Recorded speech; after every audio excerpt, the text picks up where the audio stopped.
She's your go-to guru for practical tools to reshape your mindset to help you achieve greater success in every area of your life. Thank you so much, Tamara, for being here.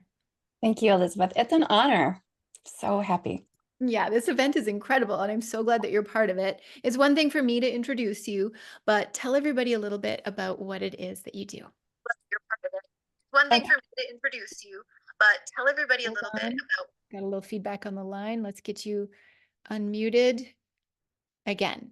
Okay, wait, there we go. Let's try that again. Sorry, everybody, we had a little feedback on the line. Go for it. All right. So what I do is I help people really cultivate deep relationships, deep loving relationships with themselves and then others so that they can create a life they love. And I do it through the tools and habits of happiness. And self-love is one of those habits. I personally love happiness. I do. I've always been just like, I've desired for the positive because I also have a part of me that's like scared and it can go down a negative road. So I really like love the positive. So I love that you're doing this. Now, speaking of like the other roads, I'm sure you always haven't been happy. People could look at you and be like, of course you're happy. You're gorgeous. You're amazing. But what have you walked through that has challenged your happiness and brought you to this work? Yeah, those experiences that are a little darker are the reason why I do this work and know how vital it is for us. So 12 years ago, I was in an abusive, controlling, toxic marriage and found myself really quite desperately unhappy. And I was yelling at my children who were very young at the time, and I just didn't know who I was anymore. I didn't know this woman coming out of my mouth. And yet I could remember being happy before. And so I started delving into mentorship, reading books, following teachers, really learning everything I could. And because I don't do things halfway, I jumped into a life coaching certification and law of attraction certification, and eventually came across the tools that are my favorite to teach still today about purpose and the skills of happiness.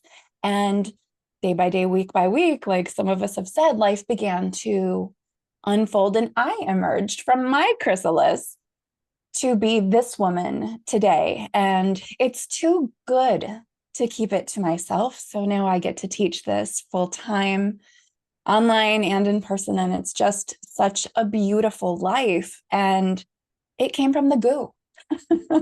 It's the theme. It came from the goo, and for you to have to walk through the challenging time and then to come out the other side saying, I teach happiness is truly a testament to what's possible. So ladies, if you're watching this and you're inspired by these teachers and Tamara's journey of walking through something so challenging that some people could be like, I'm taken out, like I'm out, I'm not doing this.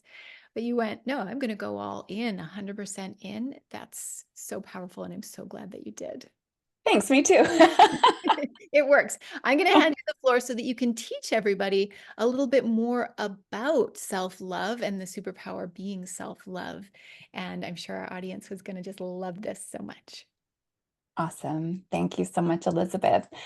I love to start my talks, even if they're super short, with a question. How many of you, and you can raise your hand or drop a me in the comments, have a tendency to put others before yourself? Your kids, your partner, your clients, even your mom, your church, whatever. Raise your hands. And it might seem like that's the right way to be. And you were probably raised that way. And that's okay. Permission granted from this moment on to put yourself first from now on. And I'm going to share with you why it's so important. First, I want to debunk the myth that self-care is selfish. It is not. What it is actually a service. So cross out that word selfish and put service in the chat, in the comments, because it's a service to all of the people you care for in your personal and your professional life, because the quality of our service that we give to the people we care about is reflected in the quality of our own self-care. When we take time to nourish ourselves through whatever means serve us, quiet time or exercise or eating well, or I'm a yogi, so it's yoga for me, getting enough sleep, connecting with nature, and spending time with quality people who expand us, all of those nourishing actions, that builds our level of self-respect. And when we show up for ourselves and we treat ourselves like we're worthy and deserving of the things that make us feel good, we build our self-esteem, and more self-respect and more self-esteem lead to self-love, which is your superpower. When we are self-loving, that inner critic, that voice in your mind, the one Josie was talking about, when it quiets down because of the actions of self-love, we feel more peaceful, and then we feel happier. We don't feel like we deserve the less than anymore. We're able to say yes when we mean yes, because we stand in our power and our confidence, and we're able to say no when we mean no. And how many of you out there have flimsy boundaries? I used to too. Flimsy boundaries are an indicator that we may have low self-esteem. And if that's you, again, it's okay. You're not alone. And in fact, 2 out of 3 adults in the United States struggle with low self-esteem. 2 out of 3. That's most of us. So you are absolutely not alone. So what can we do about it, right? You might want to know, what can we do about it? Well, I spend months with clients on this topic because change takes time. In fact, traditional wisdom says 3 weeks is how long it takes to form a new habit, but it's really around 72 days. So it helps so much to have support and accountability as we're making changes to our lives so that they can feel better. But I want to leave you with a quick exercise that you can do each and every day in this short time. It's one way to care for yourself in short, bite-sized chunks. I love the practical and efficient self-care that will transform your life experience over time and that you have time for. I call them breath breaks. And the perfect time to take them is during transitions from the many hats you probably wear. As women, we wear a lot, from home to work, from one meeting to the next, from work back to home before you put on your mom hat. You can do it in your car before you walk into the house, or if you work from home like a lot of us do today, in your office before you step back out into the rest of the house. And you can even do this in the bathroom when you're peeing. I don't care when you do it, you can find time for it and fit it in so that you can be fully present with all of the people you serve, including you. So let's feel for ourselves. We're going to take a 1-minute breath break.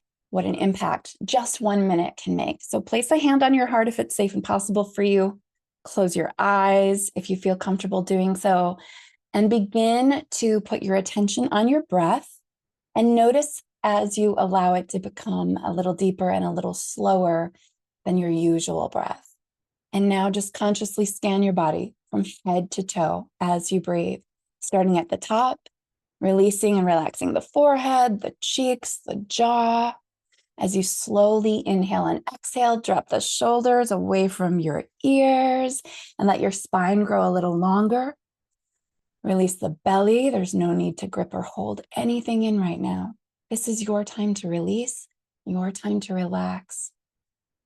Let the breath carry away any stress or tension in the body as you inhale and expand, exhale and release, and let your attention and your breath travel all the way down your back into your glutes, your thighs, your knees, your calves. Finally, your ankles, your feet, and your toes. And take one last breath, perhaps a little deeper, and with a big sigh, release. And before you open your eyes, simply notice how you feel and take a moment as your breath returns to its natural rhythm, or maybe a little deeper, to simply notice how you feel. Open your eyes when you're ready. That took about a minute, and you have time for that. So my prescription is at least 3 times a day, Dr. Happiness here, and take a breath break with a body scan and notice how you open. Notice how more productive you become, how clearer you are, and how more present you are with your kids, your work, and most importantly, yourself. The relationship that you have with yourself is the most important one you'll ever have. You're the only one that you'll be with 24 hours a day, every single day of your life. So remember, self-care is not selfish. It's a service, the greatest act of service that you can provide, and it is your superpower. Self-care is my superpower. This Yes, it one, did you all notice it? How did you all feel in that 1-minute body scan? Put it in the comments down below right now, and hopefully you did it. Put it in the comments. How did that feel? And it just reminded me, like, right, we can just take this minute. I love what you said. You can do it while you're peeing, like, or you can weave it into your day. It doesn't have to be like, oh, I have to book like a 4-hour spa in order to do self-care, because it's never going to happen for a lot of ladies. But it's like the 1-minute moments to get present again. Thank you so much for that reminder. You're welcome. One of my clients does it at stoplights. She knows she'll have about a minute, and that's a perfect time because so many people say, well, I just don't have time for self-care, but you do. Yeah. You make it work in the way that it works for you. It's a limiting belief, just like Josie was talking about. It's a limiting belief that we don't have time. Just to start to rewrite that. Like, of course I have time. Of course I have time. And then we become, like you were saying, we become more present. We become better. We become happier. We become all the things. So I love that you're, what did you say? Doctor of happiness? Yes, Dr. Happiness. I just threw that one in there. I loved that the most. It's like Doctor of Happiness, Tamara Zoner. I adore it. So what have you got that everybody can have as a way to keep in touch and follow up, a gift for everyone? Yay. I have, and I'm going to grab the link and drop it in the chat right now, an ebook that I wrote that is 10 tips for dating yourself and 10 great solo dates to get you started, because so many of us are, afraid to be quiet with ourselves, and taking a little bit of time. And these are also bite-sized chunks. You can spend 20 minutes or an hour, whatever you have, to really take yourself on a date and show yourself the love and care that you do deserve. Date yourself, love yourself. It's so good. So good. And we need this. Like, it's such an important reminder, because women will tend to dismiss it and be like, I don't have time for that. But remember, everyone, what Tamara shared with you today is we do have time, and it is essential, and it can really nourish our whole lives. Like, so powerful, so important. So make sure y'all get that. And what do you want to leave this audience off remembering today? I want everyone who's watching now or on the replay, which is still now, to know in your heart that by your very birthright, you are deserving and worthy of your time, care, and attention. And you're the only one taking that away from yourself. So give it back to yourself. You deserve it. You're worthy, and you have time for this. And Tamara, thank you so much. This is so beautiful, such a beautiful offering. I have loved having you as part of Women's Spirit Festival. I'm so glad that you're on the live stream with me today. I think this is just the beginning of us weaving some magic together. And I can't wait to just have you back and continue to do more. Thank you so much. I appreciate it so very much. You're very welcome.